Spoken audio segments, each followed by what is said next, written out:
Okay, so we've just inserted this table in the previous tutorial. But before we move on, I want to highlight a quick little function I think that's really important to being able to correctly format a Microsoft Word document. And that is this little icon here, which is to show and hide document markings. So if you'll notice here, I have this carriage return symbol. Let's see here. And if I were to hit tab, it shows tabs with arrows. Okay, so you can see them on the screen, but they will not print. Okay, these little symbols will not print. But they are really good at kind of showing you kind of like what's behind the curtain with your Microsoft Word document. It tells you, it visually shows you how it's being formatted. So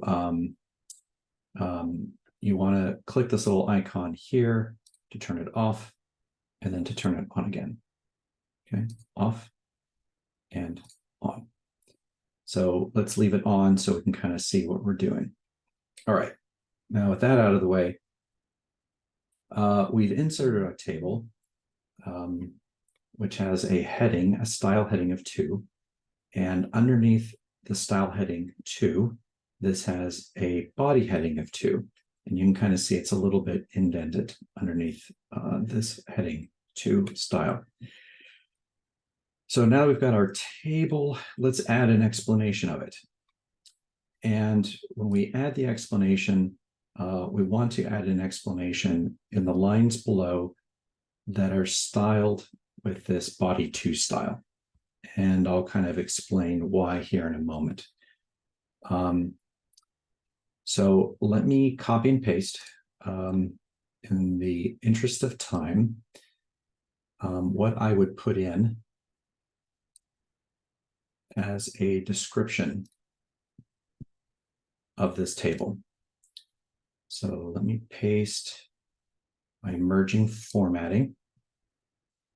So it's not going to look perfect, but I'll fix it. Okay, so here's our table down below. I would say table A includes the random variables contained in the data file in this project, kind of restating what I had here.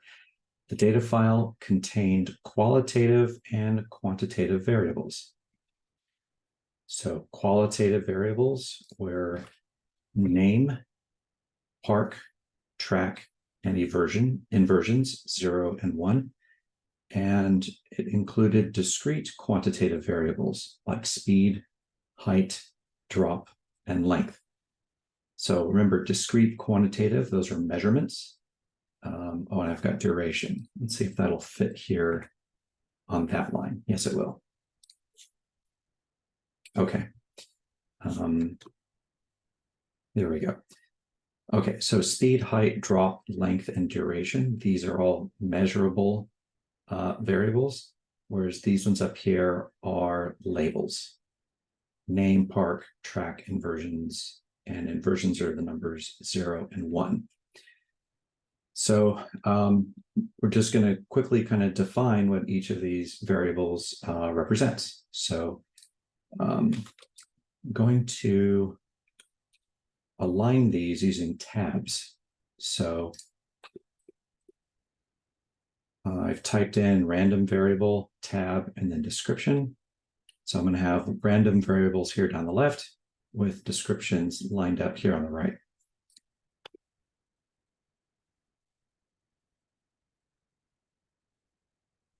Here. We'll kind of get this all lined up. Now, since you're working from a copy of my Word file, this should look very similar to what you're doing if you're using my template.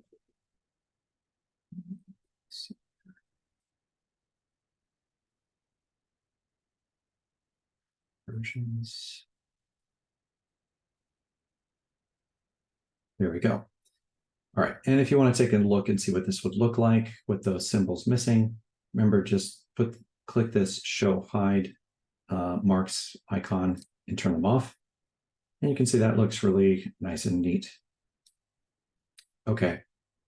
So again, the name is the name of the roller coaster. Park is the name of the theme park that's hosting the roller coaster. Track, speed, height, drop, length, and duration. You can pause and read these for more detail if you'd like. And then I got to this last one, which is inversions. And inversions is whether an inversion of the passenger car took place. And 0 being false and 1 being true. So that's what 0 and 1 means up here in my data table. Okay, but now what I've done is I've just introduced a word that most people won't know what they are. So, and that's the word inversion. So this is actually a perfect time to take a concept or a word, a term, and add it to our definition section. So that's what we're going to do. So we're going to go now to our definition section and define what an inversion is. So I'm going to left click here on definitions. It's going to take me right up to it. Okay. And so now underneath definitions, I'm going to set a style of heading 2 that'll kind of put it underneath our heading 1 style for this definition section. So I'm going to put heading 2 and I'm going to put inversion and then hit enter. And you'll notice since I hit enter, it automatically started a body 2 style underneath this heading 2 style for inversion. Okay, so ahead of time,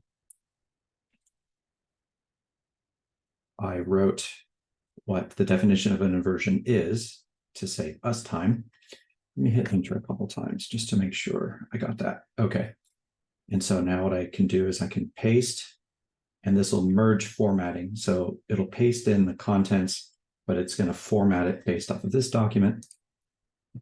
And so an inversion is an element of roller coaster design whereby the orientation of the passenger car starts in the right side up orientation, transitions to the upside down orientation, and finally proceeds to return to the right side up orientation.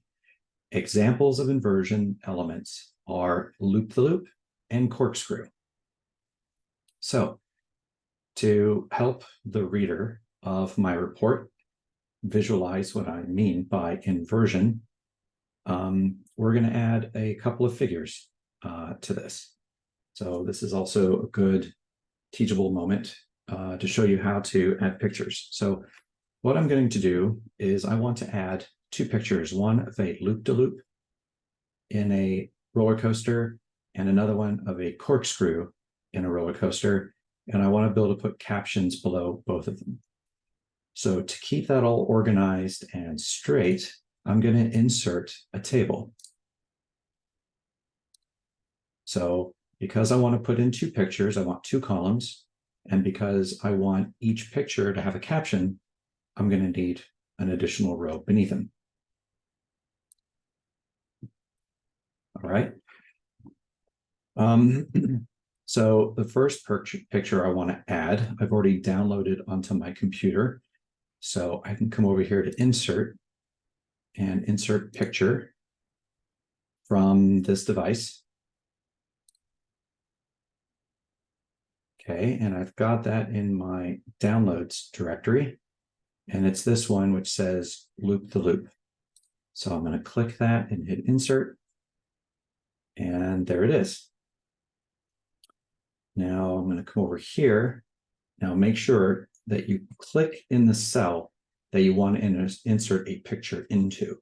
So I've left clicked in this cell because that's where I want to insert my next picture in. So now I'm going to hit insert picture from this device. And I'm going to click this one, which is the corkscrew. There we go. Okay, So it looks like it has really kind of screwed up the formatting. Okay. But that's only because these pictures came with their own sizes. But what's nice about Microsoft Word is we have a lot more control over the sizes of pictures. Now, the space that we have to work with, because this is an 8.5 by 11 inch sheet of paper, is if we make our two pictures 6 inches wide, that should easily fit within an 8-inch wide piece of paper. So if you click on a picture like this, you'll notice I've got these control point circles. I'm presented with a new option at the top. It's called picture format. So let me click off. If I click off this picture, you'll see this disappear. See that? So let me click back on the picture, and under picture format, over here on the right-hand side, we can change the size of the picture. And so this is if you want to change the height, and this is if you want to change the width. I want to change the width to be 3 inches. So I just have to type 3 and enter. And now it's made this picture 3 inches wide. And I can do the same thing with this one. So I can click on it and change the width to 3. All right. So that looks pretty good. Okay. So we've got our two pictures. Now we need to add captions down below. So this one, we're going to click in this cell below the loop-to-loop, and we're going to call this figure A, example of a loop,